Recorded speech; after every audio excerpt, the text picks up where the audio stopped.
여러분 안녕하십니까? 헬로티비 뉴스입니다. 요즘 동네에서 아기 울음소리 듣기가 참 어려워졌잖아요. 네, 먹고 살기가 힘들다 보니까 결혼도 미루고 출산도 기피하는 경우가 많은 것 같습니다. 맞습니다. 아무래도 출산 문제가 갈수록 심각해지다 보니 정부가 첫 만남 이용권이라는 걸 내놨습니다. 어떤 건지 들어보셨어요? 첫 만남 이용권이요? 네, 설명을 드리면 내년부터 아기를 낳으면 200만 원을 지원한다는 겁니다. 또 만 2세 미만의 아동을 어린이집에 보내지 않고 가정에서 양육할 경우 월 30만 원의 영아수당을 지급하고요. 2025년까지 월 50만 원으로 확대한다고 하더라고요. 그러니까 지원금을 대폭 늘려서 출산을 유도하겠다는 거네요. 그런데 청년들의 극심한 취업난과 집값 폭등 문제 해결 없이 출산 장려금만으로 큰 효과를 기대할 수 있을까요? 헬로티비 뉴스 시작합니다.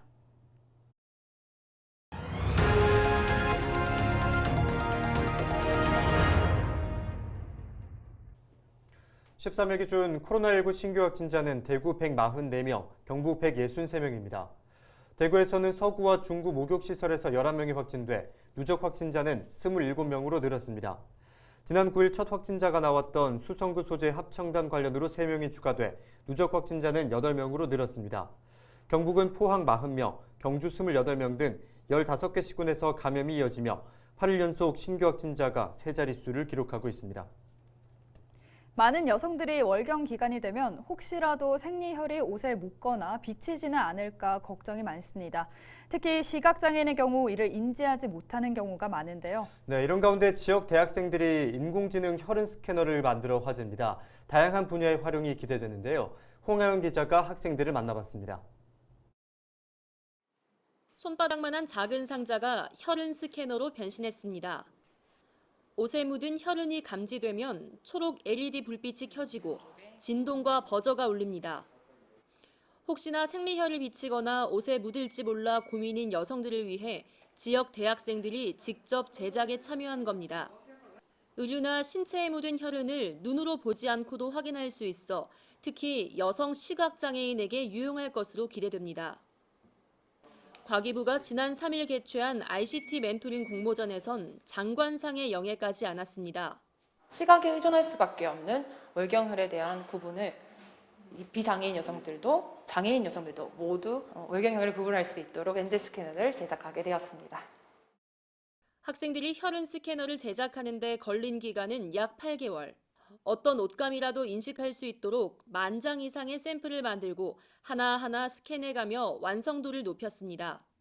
1학년이어서 그런지 많은 어려움들이 있었습니다. 설계하면서 또 프린팅을 여러 번 하면서 결과를 확인함으로써 극복해 나갔습니다.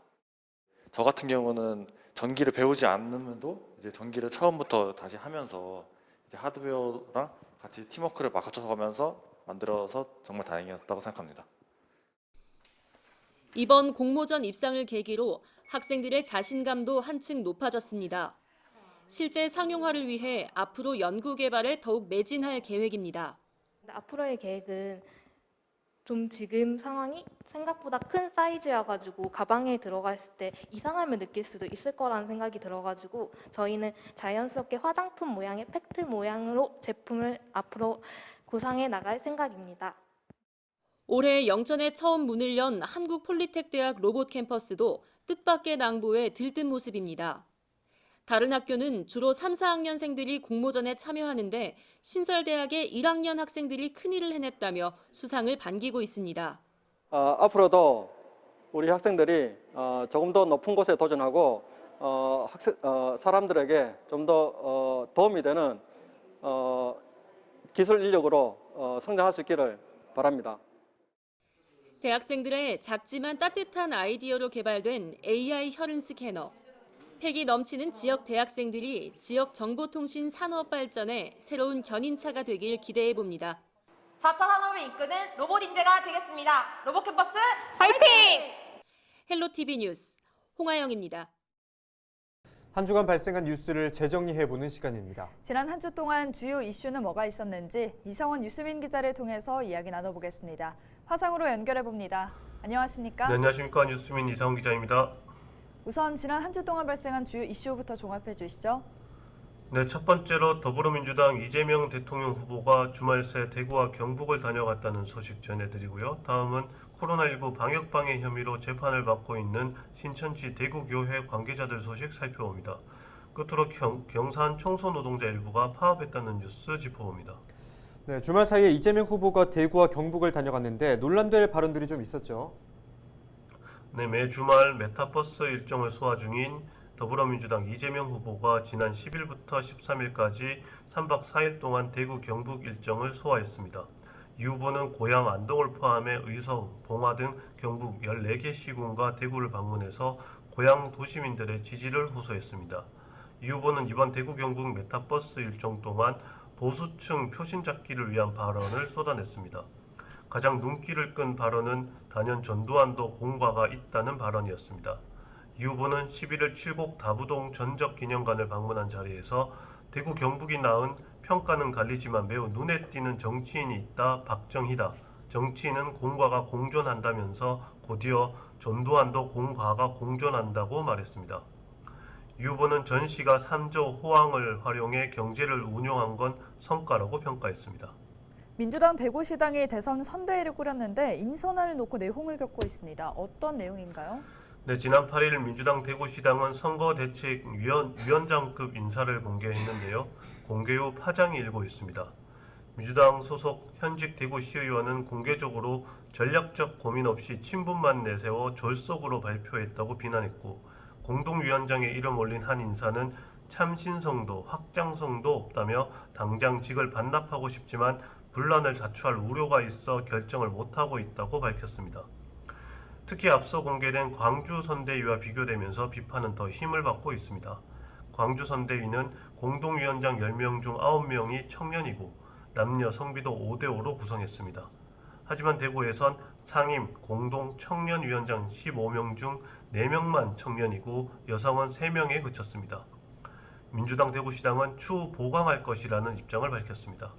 네, 또 코로나19 방역 방해 혐의로 재판에 넘겨진 신천지 대구교회 관계자들의 항소심 판결이 내년에 나온다고요? 네, 방역 방해 혐의로 재판에 넘겨져 1심에서 무죄를 선고받은 신천지 대구교회 집화장을 비롯한 8명에 대한 항소심 판결이 내년 1월로 예정됐습니다.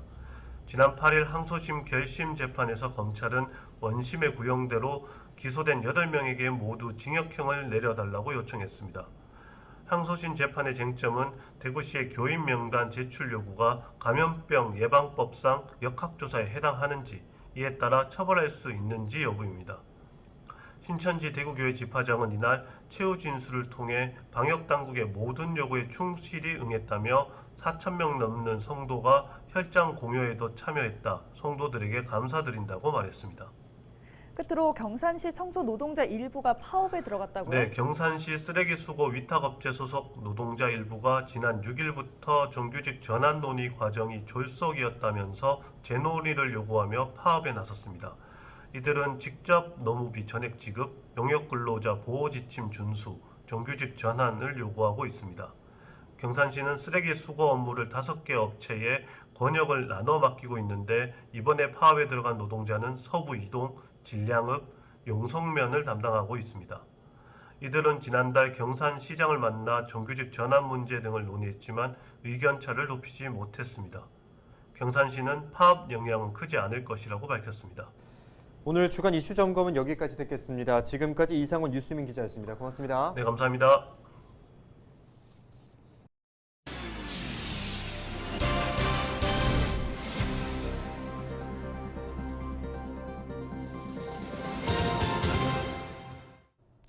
경주시의회가 내년도 경주시 예산안과 조례안 등을 의결했습니다.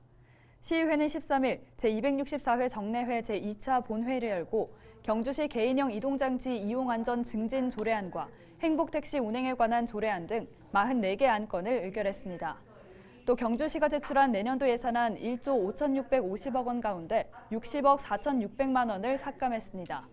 시의회는 오는 20일 제3차 본회의를 열어 올해 3회 추경 예산안을 의결한 뒤 오는 21일 전체 의사 일정을 마무리할 예정입니다. 이상으로 뉴스를 마칩니다. 함께해 주신 여러분 고맙습니다.